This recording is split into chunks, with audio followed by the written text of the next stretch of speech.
In the name of the Father, the Son, and the Holy Spirit, one God, amen. Hello, beautiful friends. I'm Natalie. And I'm Claudine. And this is Shokran Very Much, the podcast. And this week's episode is called Toxic versus Healthy Relationships.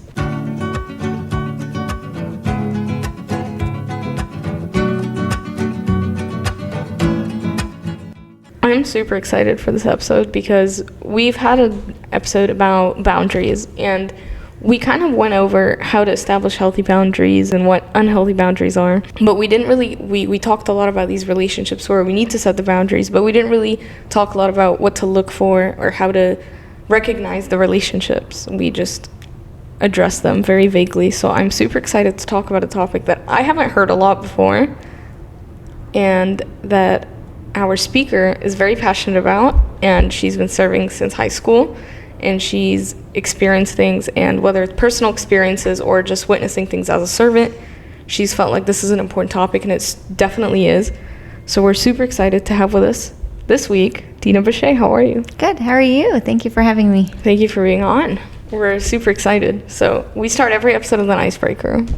Okay. Yeah, this is the one question you didn't get before. Sure. If you could have dinner with any fictional character, who would it be and why? Ooh, fictional? Yeah. I don't love fiction. I'm a nonfiction reader. So if you could have dinner with anyone. Anyone. Okay. Ooh, so many. I mean, the obvious, obviously, Jesus. Can I say Jesus? You absolutely can, yes. I would love to sit with Christ, yeah. I mean, so what are like some signs of like a toxic relationship?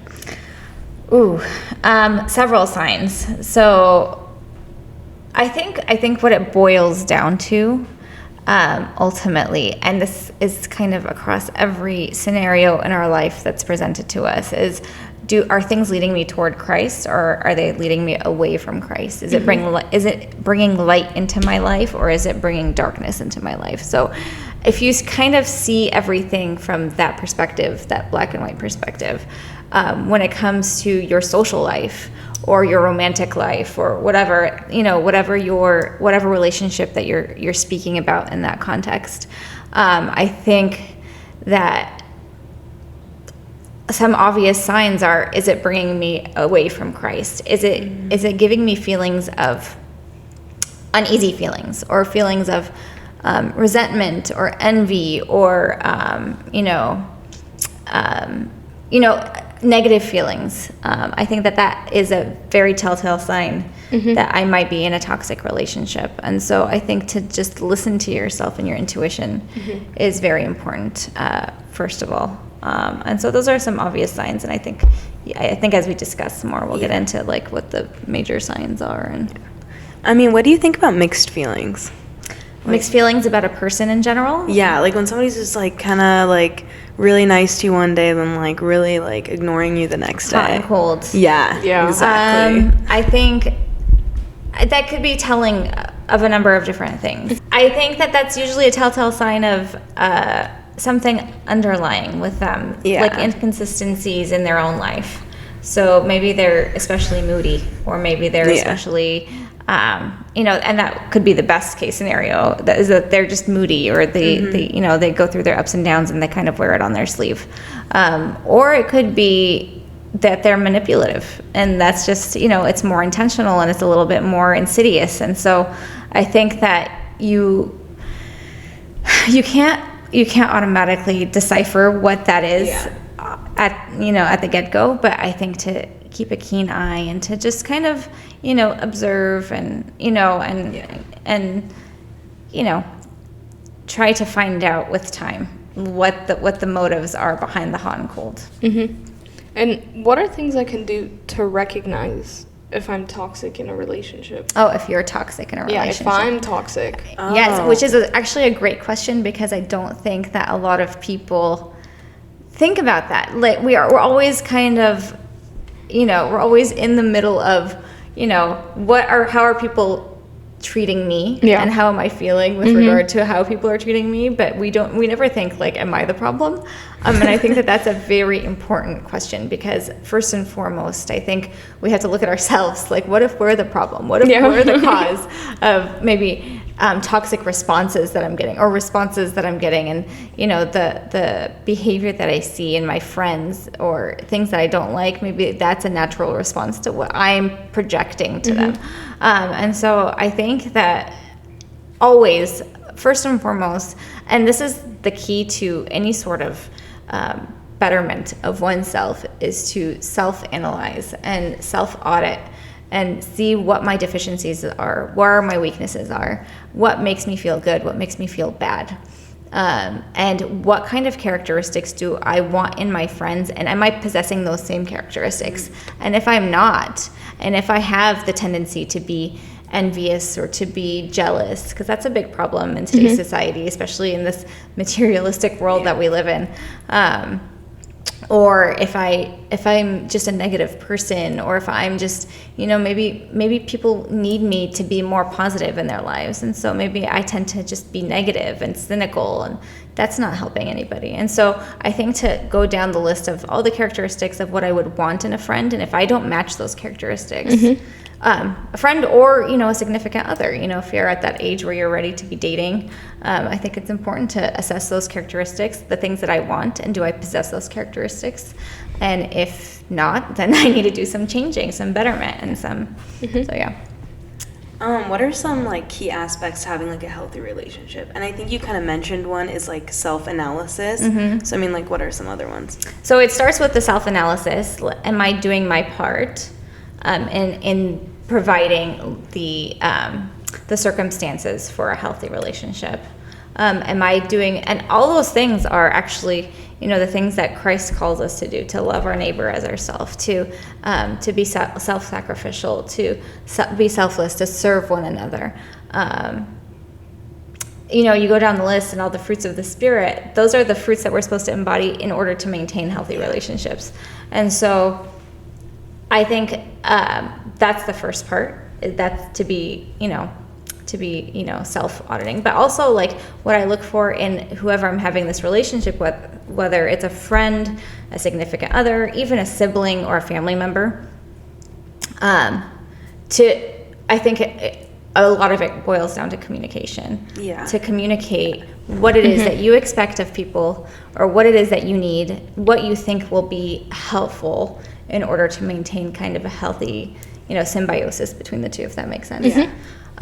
Communication is important, and the more that you communicate, the more that there's this there's no need for guessing what the other person might want, or to expect them to guess what you want. So communication is really important in a relationship, for sure.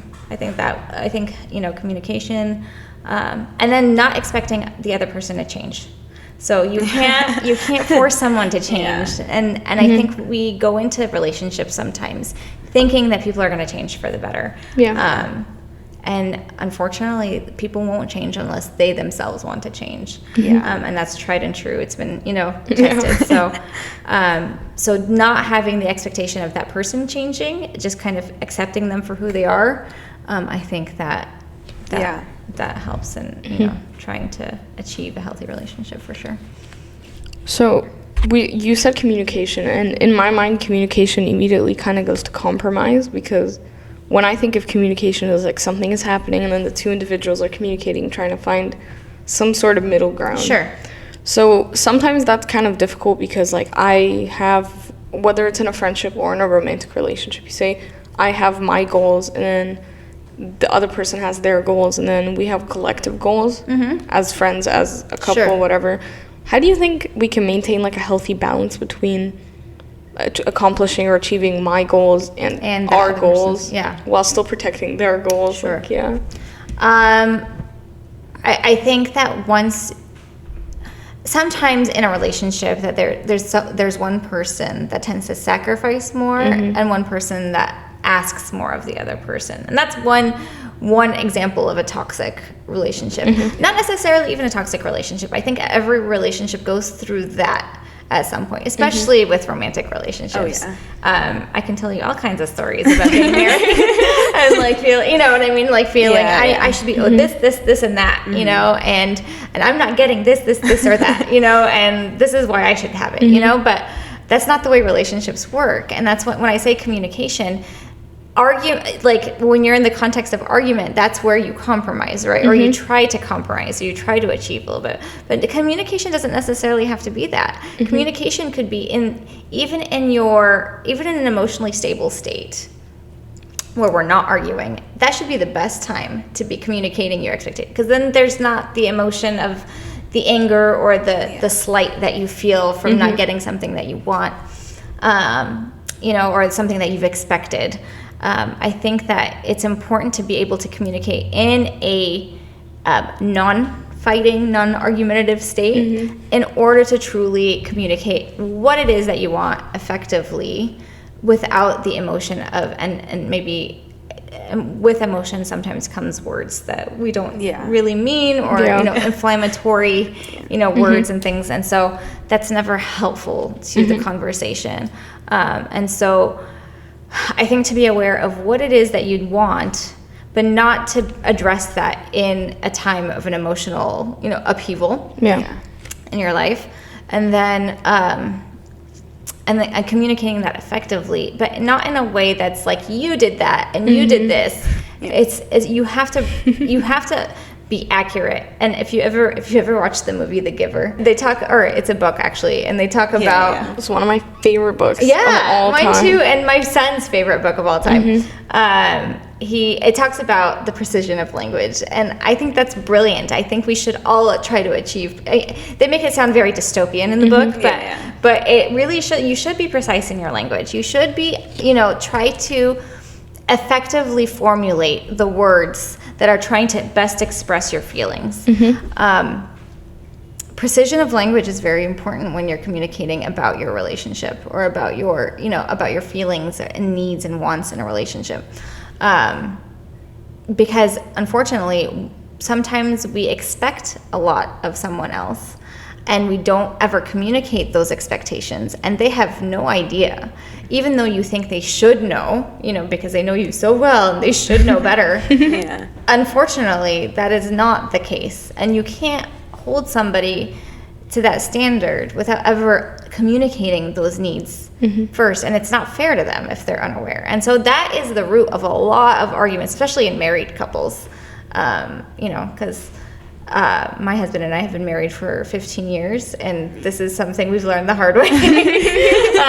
And so it's, you know, I can't assume that he knows what I want at any given time, you know, and then get mad at him for not coming through. Like, it's not fair to him, you know? And so it's, and likewise, that's the same in any relationship, in a friendship, like with your siblings, with your parents, whatever, you know, like it's important to effectively and precisely communicate what your needs and wants are.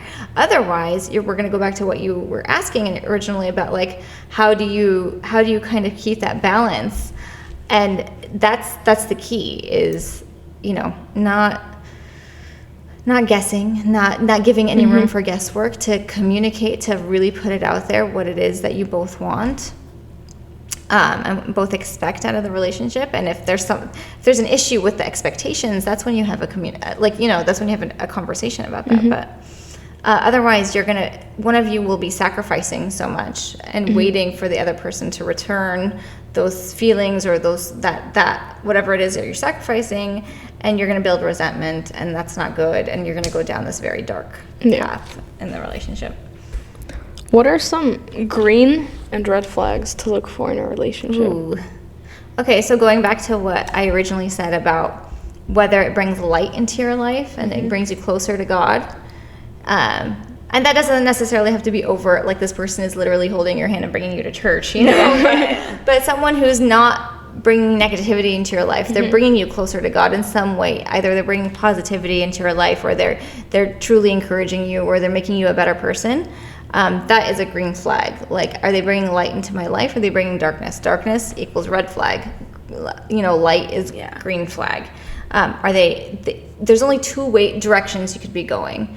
And if you're stagnant, you're in the middle, I mean, it's a friend, great, wonderful, but is this the person, is this an important relationship in my life? Because they should really be bringing me toward betterment, toward God. So green flags, like they don't pressure me to do things I don't want to do.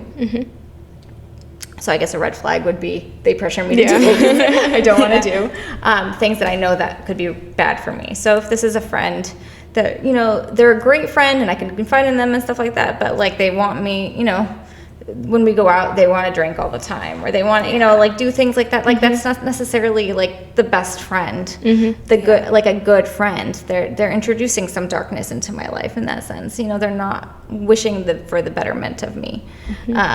In that sense, and it could be something that I push them not to do, and that I could be bringing them toward that light. But that's also you have to walk that line. It's like a very thin line. Exactly, because people can't change. Yes, and not only that, like people can change if they want to change, but you can't be the hero. You can't think of yourself as the hero lest you also fall into whatever pit that they're in. In our generation, we have a tendency to be fixers.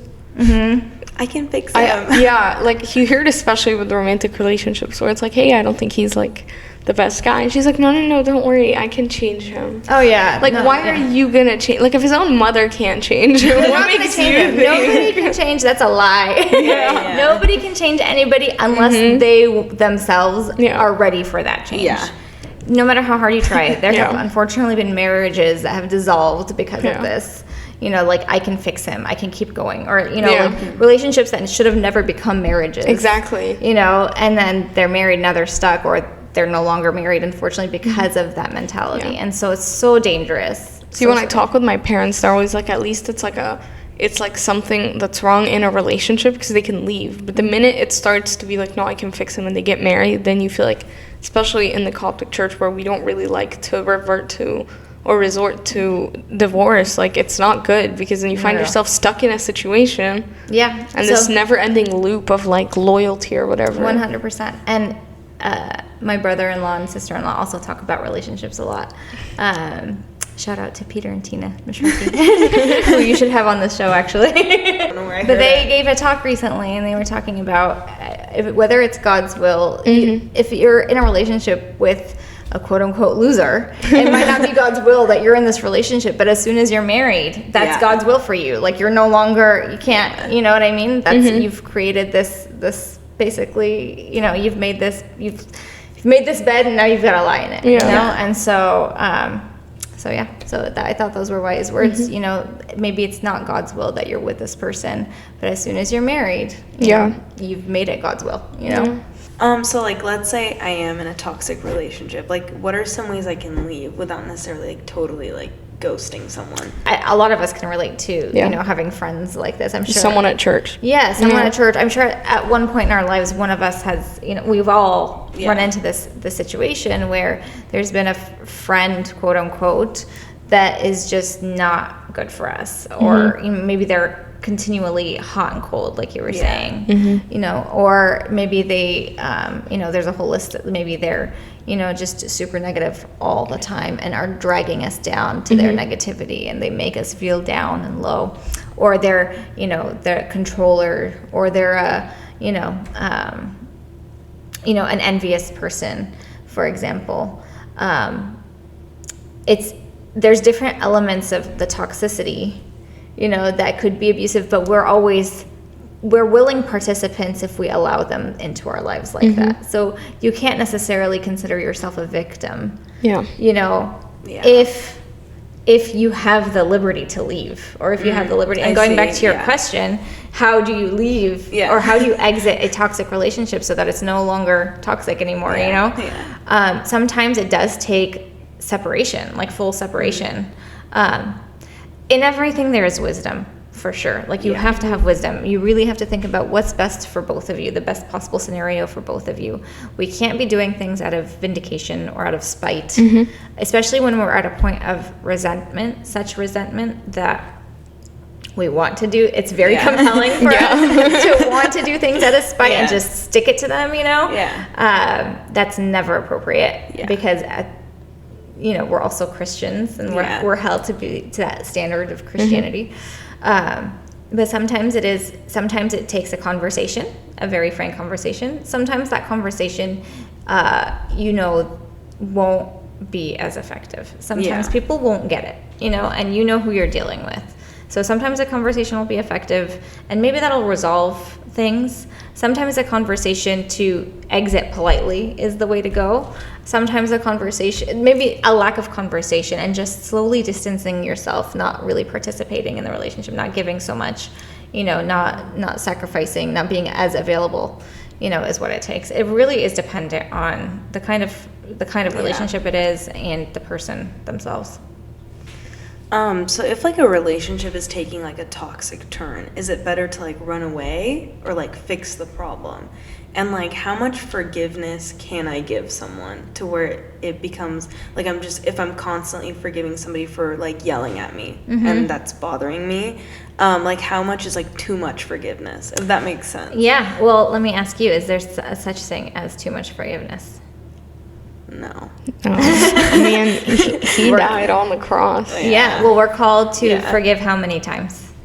77 times 70 times, whatever it was. 7. Forgive me for not knowing the exact, for forgetting off the top of my head. But 7 times 70 times, So we're called like to forgive over and over and over again. However, we are not called to put ourselves in the same situation over and over and over again. That's what I meant. I think So I'm trying to precision of language. So I know where something you're going. I need to learn. No. And then I'm just being funny. But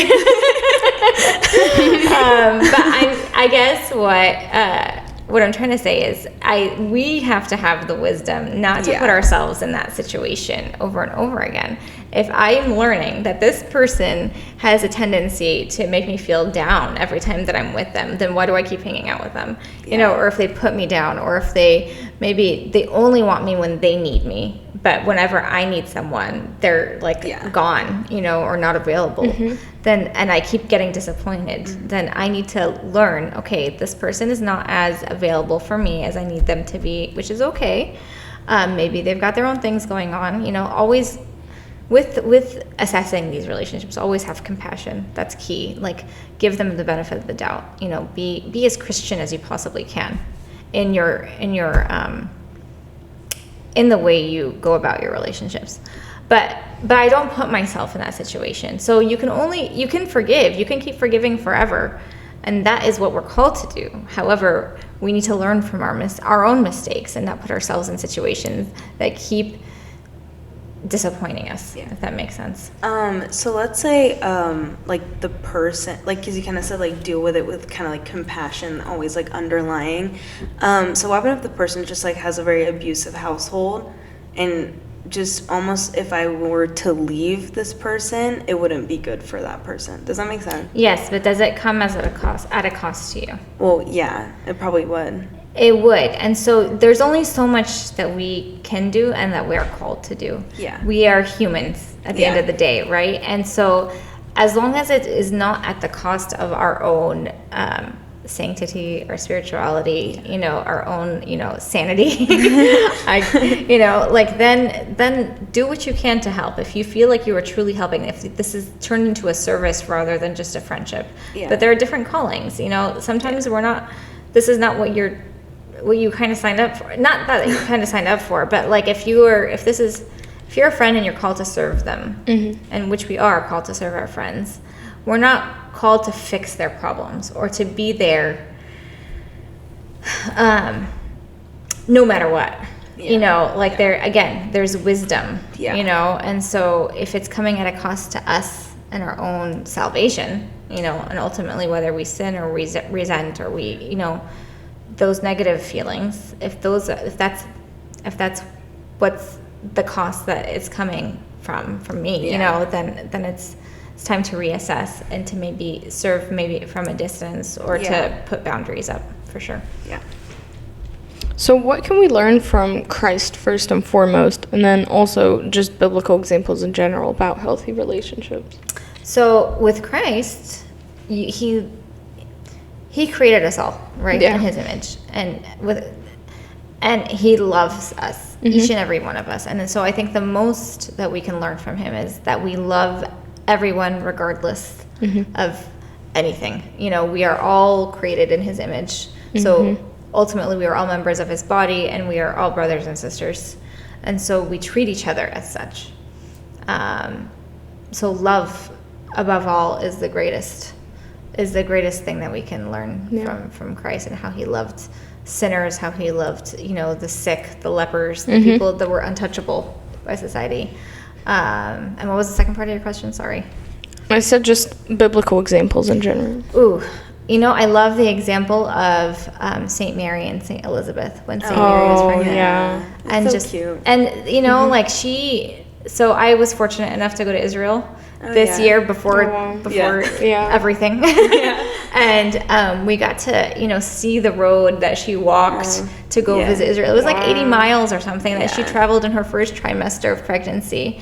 And so obviously, and the first trimester of pregnancy is not fun. It's a lot of nausea and morning sickness, and you start getting heartburn, and you're feeling weak, and you're tired all the time, just completely fatigued. And so you're imagining poor Saint Mary in this, in her fragile state, going and traveling these long distances to serve Saint Elizabeth, and to serve her for 6 months, and so that is such a symbol of like true friendship and true love,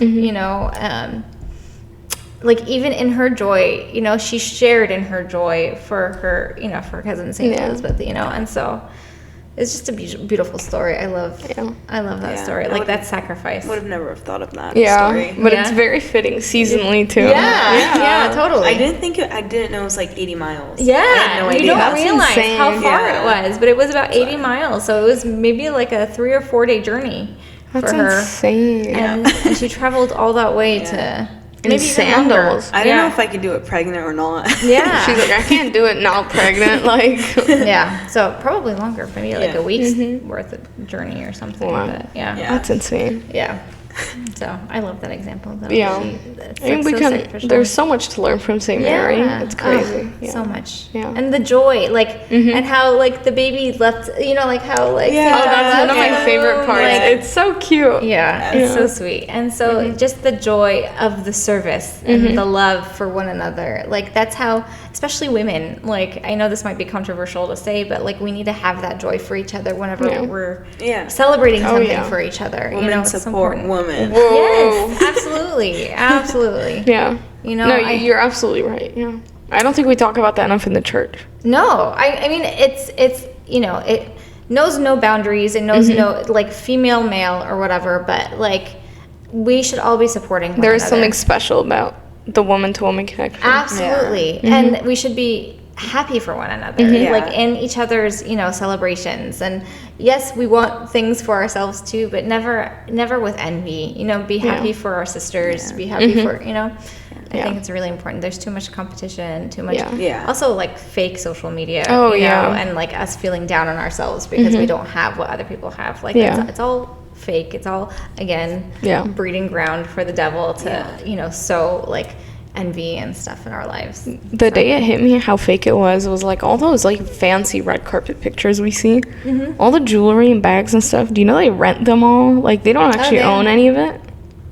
What do you mean, like, jewelry bags? Like the celebrities, the huge diamonds they wear. Oh, the yeah. jewelry They're Literal them. armored Yeah. cars, like, come drop them off and pick them up. So we think they're living this, like, I mean, sure, they're richer than us. I used to work in Hollywood because I was a journalism major, and I That's worked so at a cool. magazine in Hollywood, and I would That's cover. like my dream. It's a dream. It's fun. It's fun for a while, but you do get to see kind of like the dark underbelly of, like, that life. Yeah. And you see, like, very applicable to this, actually. It's not, there's no, like, if you go to a party with your friends, and I covered a lot of these, like award show parties and things like that for the magazine that I used to work for. And it was a reputable magazine, so I had, like, a lot of good press credentials and access. But they're very cold and they're not warm. Like, it's very contrastingly to, like, parties where you go to with your friends or, get-togethers with loved ones. These industry parties are very cold. Nobody likes to talk to each other unless they have to. It's a lot of show. It's a lot of, like, just display. And everybody's there just working. It's work for them, and it's not fun. my God, So that's as wild. glamorous as it seems, Yeah.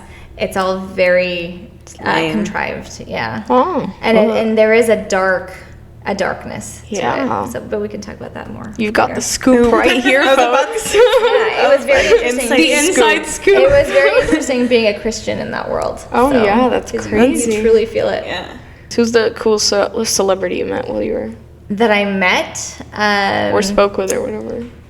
I've spoken with a few Oscar winners and things over the years. So This cool. was a long time ago, so people that would not be Yeah. cool today, like to this I mean, you would think so, but no. Yeah. I like older things. We're old souls. Plus, you are not old. Like, I don't think You keep calling yourself old. I'm like, no. Yeah. I think I look a little bit younger than I might actually be. You do look really Thank young. God. Yeah. Yeah. Thank you, guys. Coolest celebrity? I don't know. Jeff Goldblum was fun from Jurassic Park. Stop it. That was fun. I didn't get to speak to him, but like Dustin Hoffman and Jennifer Aniston. Oh, I love her. Diane Lane. Yeah, a lot of, I didn't get to speak to Wow. Jennifer Aniston. She actually refused an interview, even though it was her Really? premiere that I was at. But she wasn't talking. So she wasn't talking to any press. So Oh, I couldn't wow. get that interview. So we brought up social media, and for our last question, we're kind of going to talk about something that's been trending lately. Sure. So lately, we talked about red flags and green flags, but lately I've been seeing in a lot, like on TikTok, on Instagram, whatever. I don't know what other platforms those are the two I look at. I actually don't use TikTok a lot. It sucks. Anyway, off topic again. But I've been reading a lot about beige flags. Okay. And beige flags were like foreign to me. Mm-hmm. So apparently they're supposed to be like not a red flag and not a green flag. Well, obviously they're like in the middle, but Yeah. they could eventually become problems, but they aren't right now. Okay. So I saved a few to read off for Sure. you, Okay, Yeah. let's hear it. so that we can examine if beige flags are accurate or they're just a hoax of social media. And then I just want your opinion on these different Okay. situations. My boyfriend's beige flag is that he never knows the plan. What time are we supposed to be somewhere? I don't know. Do you know the directions to get there? No, I'll check out just before we leave. He's a go with the flow guy, and I'm a scheduled girl and need to know everything at least 1 week in advance. I would say she has the beige flag. Yeah. Really? It's a control about to situation. say, yeah. Because it's okay if it works for him, it works for him. Like not everybody needs to be always prepared. Yeah. Like, maybe it works for him. I don't Yeah. know. Like, maybe hers is She's in the wrong. She's the problem. Exactly. Self-analysis. So before I read the other one, so we can establish that beige flags can actually be a thing. They're not just some. I mean, if you're talking about, yes, there are certain things that you can kind of sense early on in a relationship that could be problems. Yeah. And this would be a great way to address them early on rather than letting them fester Yeah. and grow into a monster later Yeah. on in your relationship. If it's something that's bothering you, obviously a beige flag isn't going to be something good. So Yeah. it's already something that's bothering you. Then use it as an excuse to Yeah. have a non-heated conversation about it and why it might be a problem for you or for the relationship in general. I think it's a good thing actually to anytime where you're forced to have some foresight is always Yeah. a good thing. So Yeah. I actually I like this trend. I just don't like the whole posting it on social media. Yeah, well, that's not good sometimes either. there's a lot of things that I see. I'm like, well, that didn't need to be out there. Exactly. Yeah. But okay. Yeah, But we'll use it for our benefit. Yeah, use it for your own awareness Yeah. and your own relationships. Exactly, yeah. But don't post it about it. But I think what confuses me is then you get a post like this. My girlfriend's beige flag is that she likes to be high maintenance to be low maintenance. She'll get her eyebrows and eyelashes done, use quality hair products that cost a ton, and get facials so that she doesn't have to wear makeup ever and can wake up looking ready for the day. Maybe I'm a girl, so I'm just biased, but I mean, I'm a girl too. Yeah, and I'm I like, know. It's okay to get facials. And Yeah. No, because then I'm like, I don't know if that's what made me feel like, does it actually exist? Just I because feel like if it's if I'm in a relationship and let's say where he just lost his job, I'm Yeah. not gonna go get a facial right now. Yeah. I could push it, but I mean if we're both doing fine, I'm gonna treat myself. I think everything within moderation is Yeah. okay. Yeah. It's okay to. It only becomes an issue if it starts affecting the relationship. Yeah. So if he's just annoyed by the idea of being, high maintenance to be low maintenance, then that's a him problem. Yeah. But if it's... I think the pattern has tended to be the people who are recognizing the beige flag tend to have the bigger problem. I think so. Yeah. I mean, at least for our purposes today, that's been the case. Yeah, but this next one is wonderful. Okay. Because this next I can do it all day. I know. This next one is a diagnosis, guys. It has a diagnosis in my mind. Okay. My boyfriend's beige flag is that he would literally make up a fake fact. When I ask him something, he will make up a whole backstory, have supporting facts that it is so convincing that I actually believe him, and at the end of his 10-minute story, he'll say, "Nah, I'm just messing with you, I don't know." That's a red flag. That is such a I was like, honey, that's not a beige flag. I wanted to end it with this one just because I was like... if he admits it at the end... But after 10 minutes... I mean, that's just a long joke investment. Yeah. Like, he's I investing feel like if in he this does it long once, joke. like, okay, but if he's just always doing that, Yeah. like, he could just, and he becomes the boy that cried wolf. It's giving Yeah, gaslighting. exactly. Yeah. And Yeah. maybe... Especially if she approaches him with like a serious question and he just turns into a joke. Yeah. It's like, but I actually wanted an answer to the Yeah. question. Yeah. I think, again, appropriate. Maybe he's just missing social cues, Yeah. I think is what's I happening. think he's just a funny guy. He's Or trying to be a funny guy. yeah. He's trying to be a funny guy. And I think that this teaches us a lot about social media. It's like with every single one of them, we have like follow-up questions. I'm like, well, it depends on how often he does it, all of this. Yes. So we can't just judge everything we see on social Take media. things for face value. Yeah. Yeah, you can't do that. That was fun. I wish I'd saved more. We should have done the whole episode. We should do a whole other episode just beige flags. Beige flag. Oh, that would be fun. Yeah. Part 2. That'd be. Yes, well, we're definitely going to have you back on the podcast, either for yeah. beige flags or POV Hollywood. Thanks. This was Fusion. fun. But shukran very much, Dena, for your time. Oh, you're welcome. We had a lot of fun. This was so fun. Thank you. And shukran very much to everyone who tuned in and listened. Please follow us on all our social media accounts. There you can receive updates and send in topic and speaker suggestions, which will be in the show notes. Shukran very much for listening, and We'll see you next week.